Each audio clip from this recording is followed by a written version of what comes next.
Hey Pokemon fans, Tamashii here, and today we're continuing our exploration of trainer classes with the next installment of What Kind of Pokemon Trainer Are You?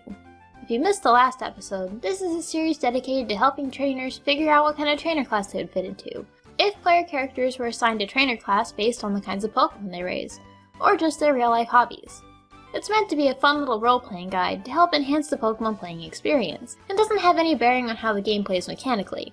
Last time, I covered the first 20 trainer classes, and maybe some of you have already figured yours out just from those. But today I'll be tackling the next 20, so if you haven't decided yet or just want more options, maybe you'll be able to pick something from this bunch. Remember, if you really like a trainer class but you don't fit into anything described here, you can just choose one anyway, or even make up your own. There are no rules to this sort of thing. It's all about expressing yourself and having fun. And in the spirit of inclusion and creativity, trainer classes that in the games are exclusively one gender, age group, or body type will be extended here to include everyone, unless specifically noted otherwise. So let's continue our journey of self-discovery and get rolling with the next batch of trainers. Please make sure to stay tuned to the end of the video because I have an exciting Pokemon giveaway to announce. Number 21, Rival. Do you have a friend or friends you play Pokemon with that you're always one step ahead of, either in terms of story progress or skill level when battling? Do you keep your starter in your party and raise a balanced team? Then you could be somebody's rival. Rivals have changed quite a bit over time, going from antagonistic to friendly, and in X and Y even falling behind the player and just barely keeping up. Regardless of their level of sportsmanship, however, most rivals are still far ahead of the level curve for where they show up. Sometimes we all need a rivals competition to keep pushing us to be better.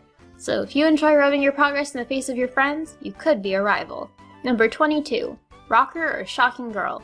Oddly, this trainer class doesn't live up to its name at all. It has nothing to do with rock and roll music. Rockers, also known as electrifying guys or shocking girls, are simply trainers that specialize in electric-type Pokemon. There is, however, a variation of this trainer class called the Guitarist that actually does rock, and specializes in electric-type Pokemon, with the only difference being that they also tend to favor Pokemon that use sound waves to attack, like Whismur, Zubat, and Kricketot. So if you like electric-type Pokemon, or just the electric guitar, one of these two classes could be for you. Number 23, Sailor. Sailors are another water-type specialist trainer class, only this time they also use rat-like Pokemon and fighting types, presumably to help with their deckhand duties. The variation of this trainer class is the Navigator, which are just like Sailors, except they only use water and flying-type Pokemon. Do you like to sail, or even work on a ship? Then let Pokemon make your job a little easier and join this class of trainers. Number 24, Scientist. Are you majoring in a scientific field, have a degree, or just a strong interest in the field of science? Then you might be a scientist. Scientists tend to use inorganic or artificially created Pokemon, such as Porygon, Muk, Voltorb, and Magnemite. But they also tend to use Pokemon that have a focus on brain activity, such as psychic types. Interestingly, scientists as a trainer class have a history of working for evil organizations, such as Team Rocket, Team Galactic, Team Plasma, and even Team Cypher. They also have a habit of using battle items such as X-Attack. For the intellectually curious that aren't quite practiced scientists yet, a variant class, the Super Nerd, might be for you. Super Nerds are trainers with high IQs and an interest in academics, that tend to use poison, electric, and fire-type Pokemon. Number 25, Swimmer. The final water Pokemon-oriented trainer class is the Swimmer, which is a class for amphibious trainers who like to splash around in the water. They use exclusively water-type Pokemon, and just about any water type will do, unlike the other water specializing classes who use more of a mix of types, or restrict the water types they'll use to a specific group. If you just like the beach, but aren't so big on using only water types or the actual swimming, you could be a tuber instead, which use a mix of normal and water types. Number 26, Tamer. This is a bit of an antiquated class, as I think Game Freak realized mixing the idea of old-fashioned lion taming with Pokemon battling had some possible inhumane implications. As such, they haven't shown up in a game since Gen 1 and its remakes, and there's not much to them as a class. They just tend to use version-exclusive Pokemon, like Arbok and Sandslash, and it's implied that they train with a combination of whips and lollipops. Yeah. But for a more updated version of this class, suppose you're actually really into training your pets, but in a less questionable way. Or maybe you even work with animals, training them to obey their owners, act in movies, or even work as service animals. You could be a tamer. Number 27, Boarder or Skier. Enjoy winter sports, like Ice-type Pokemon? Depending on which sport you prefer, you could be one of these two trainer classes. These two classes use exclusively Ice-type Pokemon, with the only difference between them being which sport they participate in. If you like Ice types but don't enjoy hitting the slopes, As an alternative, you could be a cool beauty or an icy guy, which are the same thing minus the sports altogether. Number 28, Fire Breather. If you enjoy fire-type Pokemon and like to imitate them, this trainer class is for you. Fire Breathers specialize in fire-type Pokemon, but will also use any poison type that can produce smoke, like coughing. A variation of this class is the Kindler, who will use fire-type Pokemon to start fires rather than to assist them in breathing it. Kindlers almost exclusively use fire types as well, but will occasionally keep a water-type Pokemon handy in case things get out of control. If you just enjoy fire types, but don't necessarily want to keep them around for any purpose other than battling, then you could go with the title of Passionate Man or Passionate Rider instead. It's unfortunate that such a cool type got such lame-sounding trainer class names, huh? Number 29, Kimono Girl or Furisode Girl. In the games, both of these classes are exclusively female, but in Japanese culture, the kimono can be worn by either men or women. It's just worn more often by women. The Furisode, on the other hand, is a type of kimono worn only by unmarried women, though throughout Japanese history, boys could wear them as well until their coming-of-age ceremony. However, the name of the version of the Furisode young boys could wear just recently changed to Wakiake in the 20th century, so the gender neutrality of these classes is kind of iffy. You can use your own discretion if you're male, and really enjoy wearing kimono or furisode, or perhaps you can rename the class to a more masculine Japanese garment if that works better. In the games, both the kimono and furisode girls are known to use evolutions, but furisode girls will also use fairy types or weather teams. Kimono girls use only evolutions. Number 30, Officer. If you work in law enforcement, you could be an officer. Officers typically battle only at night, probably because the night is often associated with crime, and use a wide variety of Pokemon and tactics. Some officers only use canine-like Pokemon as police dogs. Some officers only use Machop and Hoot-Hoot-line Pokemon, and some officers will use any fighting and steel-type Pokemon they choose. Some officers specialize in status conditions, possibly as a method of restraining or sedating their opponents without harming them. Though oddly absent from any real crime scenes in the Pokemon games, officers help keep the Pokemon world safe. And you can too! Number 31, Sage. Sages are spiritual trainers who appear to be Buddhist monks, but are never explicitly said to practice any religion. They train under a variant trainer class called Elders, though all use members of the Bellsprout, Ghastly, and Hoot-Hoot line exclusively. If by chance you are an actual monk in real life, you might be a sage. Number 32, School Kid. Are you a young kid that goes to school? Then you might be a school kid. It seems as though school kids typically wear school uniforms and raise a wide variety of unevolved Pokemon. If you're a little bit older but still go to school, you might be a schoolboy or a schoolgirl instead. These trainer classes also use a wide variety of Pokemon, with a tendency towards Pokemon that don't evolve at all, like Pachirisu, Stunfisk, or Spiritomb. If you're a little bit younger, you might be a preschooler, and holy Miltank, that's impressive for a preschooler to play Pokemon. Preschoolers also use unevolved Pokemon, and sometimes they'll even use baby Pokemon.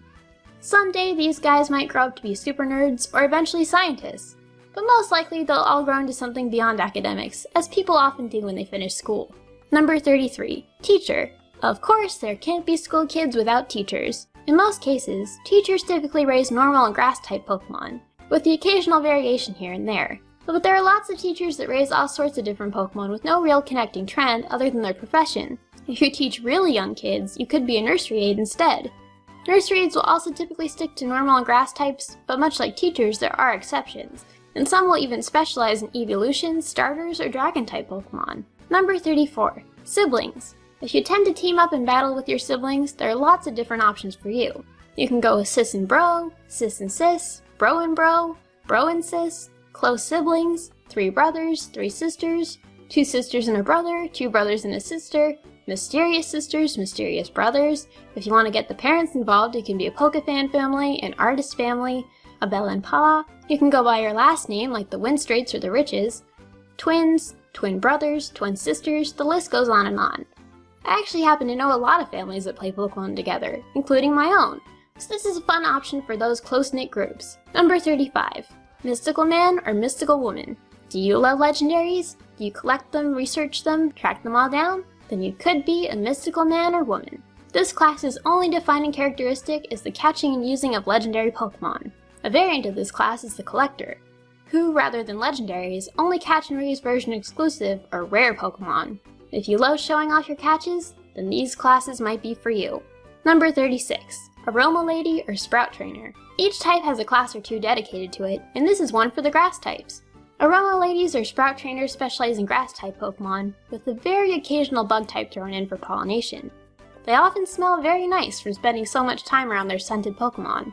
Number 37. Dragon Tamer. Dragon Tamers are the specialty class for dragon types, though they'll actually raise anything in the dragon egg group, since for a long time there weren't really enough dragons to go around. Though they were first referenced in Gen 2, they weren't included as an actual class until Gen 3. Dragon types were hugely popular for a long time, because they were one of the most powerful classes, up until Fairy came along to knock them down a peg. But that doesn't mean they don't still have their loyal fans. So if you're one of the many who find dragon types alluring, this class could be for you. Number 38. Reporter. Reporters specialize in flying and electric type Pokemon. They're never too far from their other half, the cameraman or camerawoman class, who, you guessed it, work as camera operators and specialize in electric type Pokemon. When these two classes get together, they make a team called interviewers. Do you work for a news outlet? Run a news-oriented YouTube channel? Or do you just gotta get that story? Is your name Saphazon? Then you might be one of these. Another variant is the newscaster class, which are similar to reporters, except that they'll use a wider variety of Pokemon. Number 39. Ninja Boy or Ninja Girl. Do you like to hide yourself and ambush your opponents? Do you wear a headband and pretend you're a ninja? This class is for you.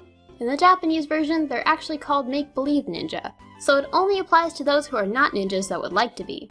So if you happen to be a big fan of Naruto, consider this class. Ninja boys and girls mostly use poison-type Pokemon, as well as Pokemon in the Ninkado line. Number 40. Couples. For those who like to battle with their significant other in a team, there are lots of class options for you.